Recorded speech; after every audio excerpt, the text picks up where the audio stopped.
These two items look a whole lot alike, don't they? Anybody can tell that one of them, at least, is an iPod Nano, specifically the 4th generation of the iPod Nano. One is not.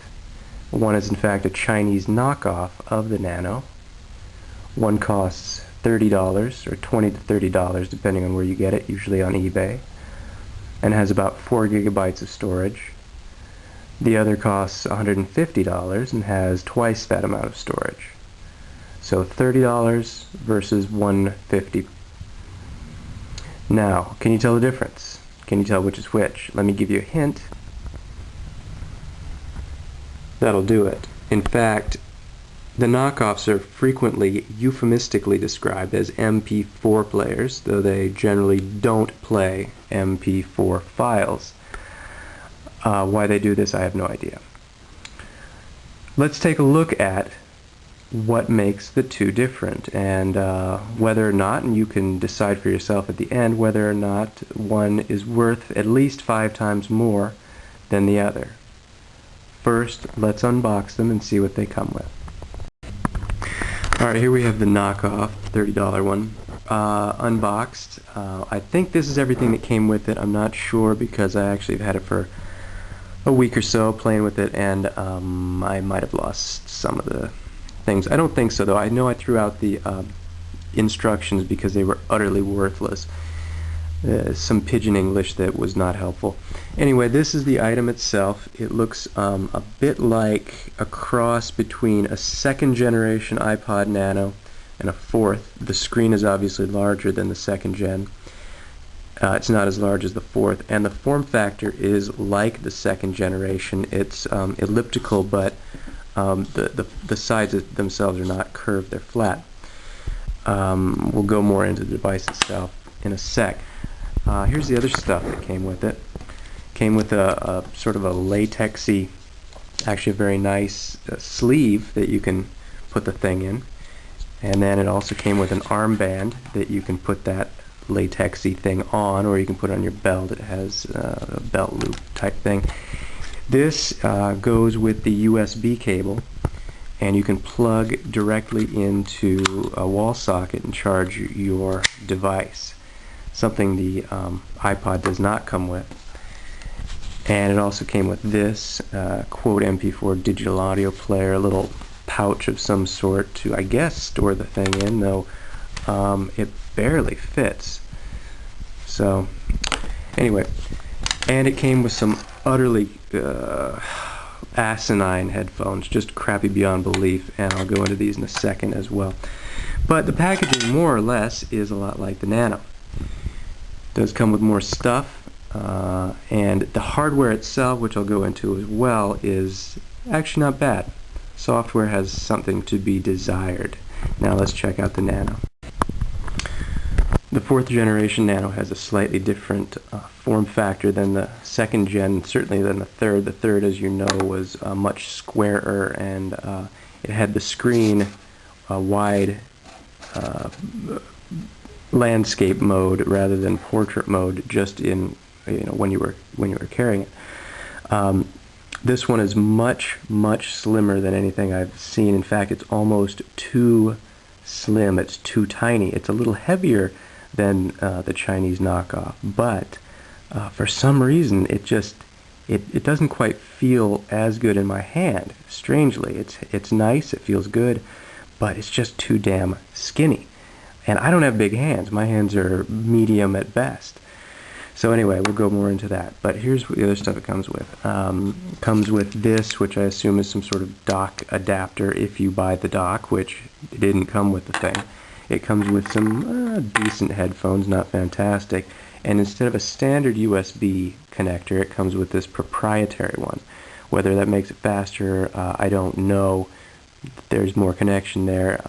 Somebody's bound to know that. That's it. As far as I can remember, I've had this open a few days as well, but that's pretty much all I can remember. The instructions are nice, they're decent for what they are. They pretty much just tell you to go to the website to download more instructions, the Apple website. So let's look at how they differ in their behavior, in their functioning, in their user interface, and in their quality of sound, which is really why you got the thing. Alright, here's a head-to-head comparison between the two.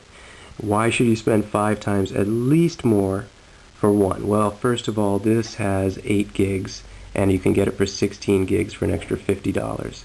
This has generally a maximum of 4 gigs, and a lot of times you'll find that the ones you buy from the Orient are actually hacked, and they don't have 4 or even 2 or sometimes even 1 actual gigabyte on board. Sometimes they'll say they have 4, and in fact they might have 512 megabytes. So that's a chance you take with this. Now if you get these from the States or from your, whatever country you're in, rather than sending to China for the thing, it's more likely that you'll come up with a non-hacked or real one. Let's see what happens when we turn this on. Now, let's try this one first. Okay, there it is. It's on. That's the iPod. It comes on essentially instantaneously. Let's try this one. If I recalled you... oh, that's right. This one actually does it a little bit differently. This has a switch up here which turns it on. And then I think you have to hit the center button for a second.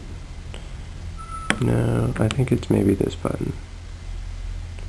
You can see the iPod just dimmed there. Okay, maybe not. Maybe it's that button. Okay, hold on. Alright, well, it appears the battery was dead. I don't know if I'd left it on or if it is just screwing up. I have no idea. But anyway, I charged it for a second. I'll have to put it back on the charger. But here's how you do it. There's a little on-off thing right there. And you throw that on. And it takes a little while. Takes a little while.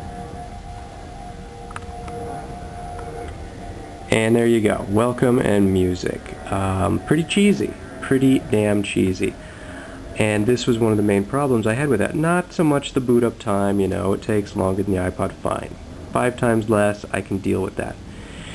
I just have real major problems with the quality of the software, and I'll explain that in a second. Also, one of the problems I had with it too is it looks like it wasn't made in a sterile environment. There's crap all behind the glass or plastic, really, and that's not just my fingerprints. There's junk in there, and I actually had to tap it hard against my knee to move some of this stuff off into the edges so that I can't see it anymore. And there's still something right there, and it's really unimpressive. Now let's take a look at this.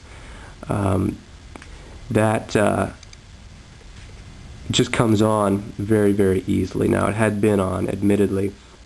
But you just swipe your finger across and it turns back on, and it automatically turns off so as to not kill the battery like this one if you don't use it for a little while. Now this one has the same thing, but it's not well implemented, and it turns off when you don't want it to, it dims when you don't want it to, and it completely turns off. It doesn't just do it so that you can swipe your hand across it when you're done having it off, when you want to turn it back on.